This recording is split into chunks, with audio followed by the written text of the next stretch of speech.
In today's episode, the tale of the Project de Caca. Before we get started, make sure to subscribe so you will never miss a video. So let's get started. The tale of the Project de Caca. Inspired by the tales of the agency from Mr. _Cartographer, and a very nice pretty please from LeahInShade, I decided to write out the saga of the Project de Caca. Hopefully this telling will forestall future blood pressure spikes when I retell it by leaching some of the poison of it from my brain. I swear I get wound up at the thought of it every time I tell it, even at years later. I am very long-winded. This may end up being a very long read, so be warned. I am also having a glass or two of wine while writing, so make what you will of that. Now to start, I like this job. I am in fact still employed at the same company. Albeit after a merger and few acquisitions, and a name change, and a location change. LOL, every workplace has its Achilles heel, and this project was the one I had the misfortune of being immersed in. Most of the major players have since moved on to other jobs as well. My current leadership has been encouraging me to come to them if anything like this happens in the future, though my warnings were for naught. That encouragement has kept me at my job. Now on to the tale. I am not strictly an IT person. I ended up falling into the role of database developer and discovered that I really liked relational databases, and that I loved the process of turning a pile of trivia into actual useful information that people could use to make decisions. At this job, I was slowly becoming less of a code monkey and more of what is now called data science. Though I do have love/hate relationship with statistics, so I am not officially there. We were given the project of creating an application for a division that did some custom reporting for our firm. We had lots of canned reports doing similar things, but this might be doing things like testing the waters for two clients to merge or grouping product contracts in novel ways, so it needed some high-touch analysis. This analysis was being done on Excel spreadsheets, as these things often are, especially at the time. The problem as we were presented it, we had a few issues to be solved. Make sure the analysis used a standard methodology. Excel spreadsheets allowed each analyst to tweak their own version, and these were beginning to be a problem as different results could be found depending on the analyst assigned. Allow versioning of the reports. These were often tweaked and redone several times, and having all the versions in one neat and defined place made things easier to send the ultimate report to the customer. Unspoken to me, but apparently not on the radar really, was to make the process faster and easier. As I discovered, this not at all a consideration. As someone who fell into the profession I have through a lot of laziness and a burning desire to not do more busy work than necessary, this seems like a no-brainer to me, but alas, was not to the progenitor of this project. So, to start out with, the analysts had to be protected from us as they were far too busy to tell us about the process, or how we could translate this into a standardized process. We had to glean this from meetings with the manager and no one else. Now I do not dislike this manager, but managers are not very effective if they are so far in the trenches that they can give a good account of the day-to-day processes. Not great, but not the worst. We did get some good info to get started. I was not thrilled but not truly exposed to the horrors that would come.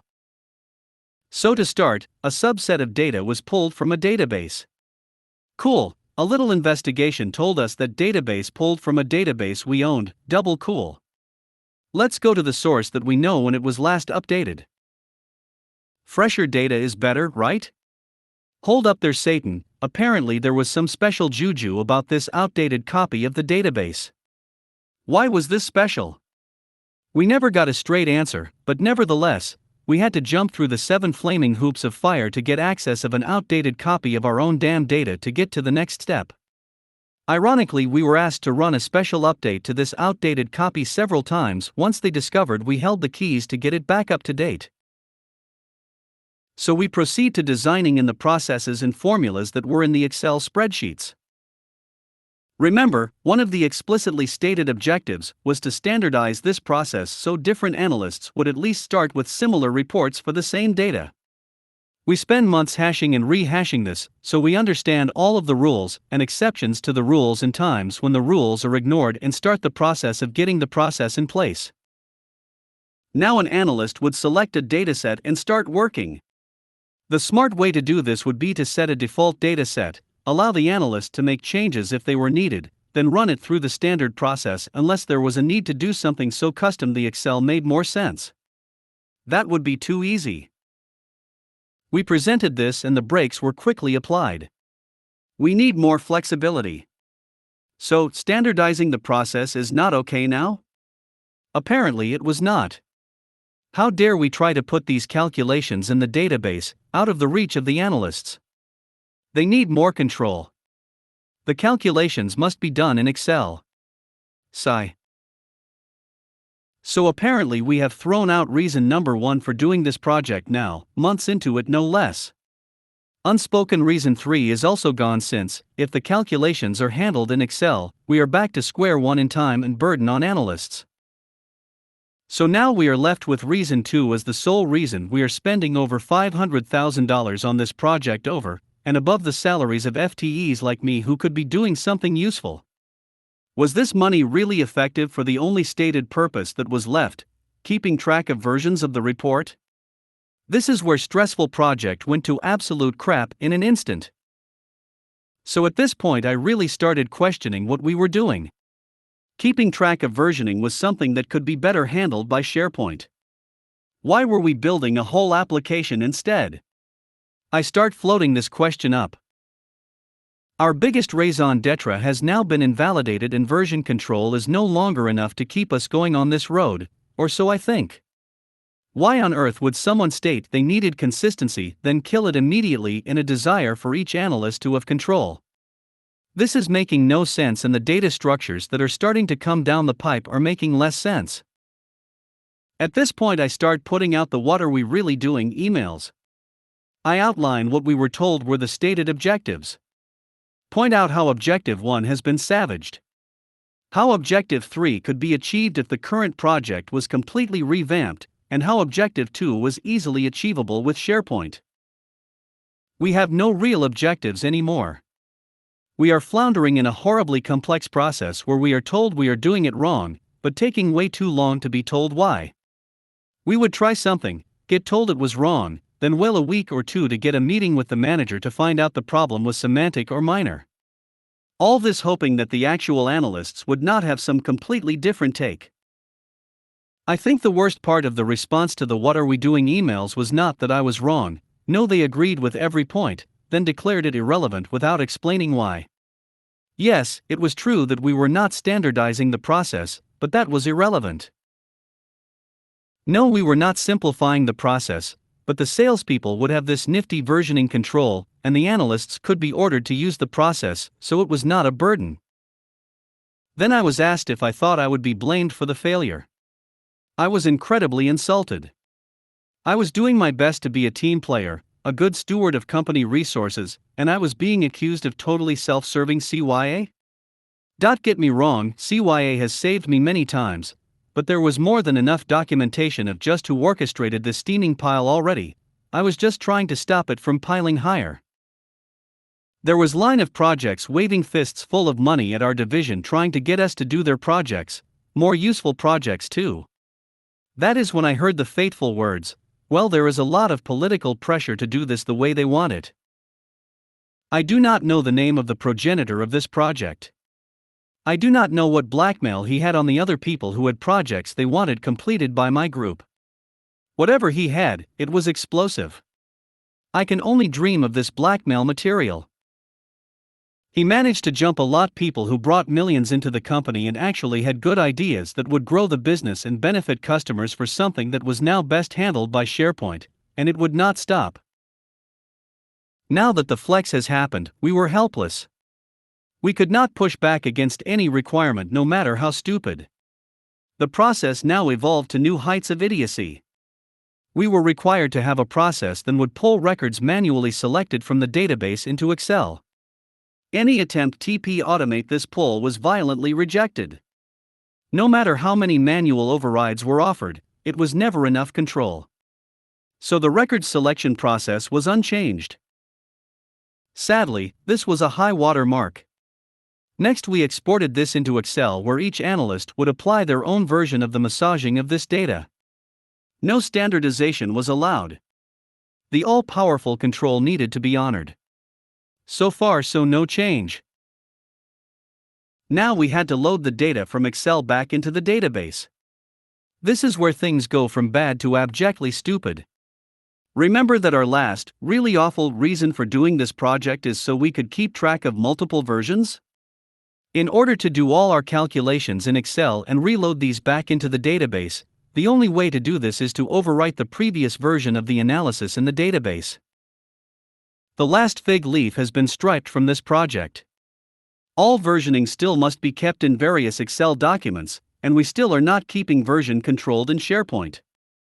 Nope, we are willy-nilly just writing over a database version so we can see the software unfold the damn graphs in a pretty manner in front of a customer. Heck, let's be honest, we can't even manage that much. The pretty flowering pie chart is locked behind our firewall. Unless the customer comes on site for a presentation, they are seeing a PDF of that cool pie chart, not it unrolling in front of them. Around this point I really start drinking too much. I hated this project. It was incredibly stupid. It took loads of analyst time. The analysts were the bottleneck in this process. Remember how their time was way too valuable to talk to us at the beginning or ever.